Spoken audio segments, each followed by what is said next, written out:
Wanopi Studio.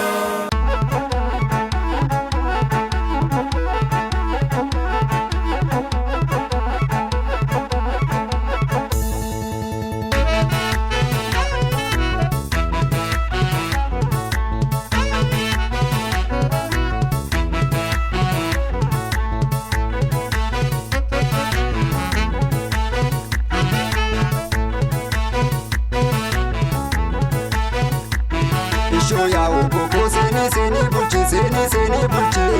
Lede summan dhufa barmaka keteni Odan ilmoromo baroda shanani Barano de bada barmaka shanani kero kanidani Tola ya ugo seni bulchi Lede summan dhufa barmaka keteni Odan ilmoromo baroda shanani Barano de bada barmaka shanani kero kanidani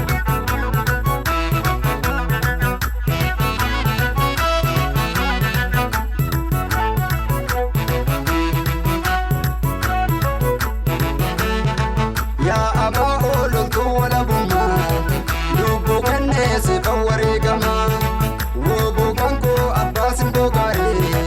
Kawe keetiin dinake waraane Nusi malee abdii biraan qabnu Wobu kanko kan itti naadannu Asham jedhee maaf ashamin jettu Saaba keettee maaliif hin iyyattu Lamaa eegamumaan ni ta'e Daangaarumaa dhiigaan ni kabajin Siidaa jaallan wareegaman ni dhaabbatu Gaatanni Oromoo Oromoo na injifatu Yeroon keessee woboo jajjabaadhu Yaada kan kee eenyuyyuu hin daangessu Kana jechuuf nu ilmaan kee jirra Warra galtuu sirraa fonqolchina Nutin beeknaa diina saba keenya Abbaa garaa hundeedhaan buqqifna Maqaa kan keen kerroo yoo dhaadatu Leenca keenya bosonaa baroodu Hin sodaannu ammas hin falmanna Nu gorseeraa eebbisaan addunyaa Jarreen beekuu buqqeedhaaf hankaaku Dhoksaadhumaan Oromoo haqaaku Ati dhumnaan sabni si simate Gaafa sanaa kan diinni sodaate Jarri dhiisuu maqaa si tureessu Yeroo darbee si innu ajjeesu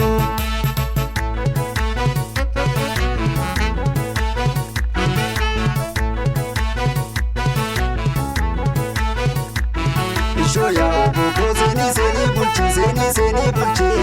Bilisummaan dhufa barmaqaa keeteni Furtuu walabummaa argamaa dhugaati Eenyutu wallaalee hundumtuu beekaati Kartee guddifattee dhaloota qubee Nutu si jaallatee diina maaltu gubee Jaarra abbaa gadaa nu keessatti biqiltee Ati duutee naftuu dhalootaan laliftee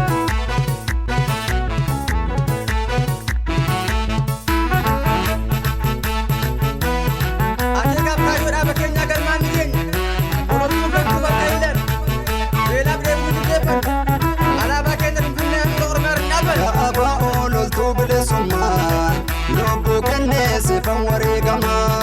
Nusi qabna alaabaa jaalala Dhaabsuudhumaan eenyutu si caala Alaabaadhaaf qeerroon ajjeefama Bilisummaan isumaan argama Yaa Oromoo waa hundaa yaadadhu Heereen keetee wal faana falmadhu Jajjabee koofaatii kee mirmirsi Diina kan kee qabiitii dhidhimsi Ati fakkeenya arbii Afrikaa Gootummaa kee addunyaatu beeka Mul'ata hunda caalu Abbaa biyya abbaati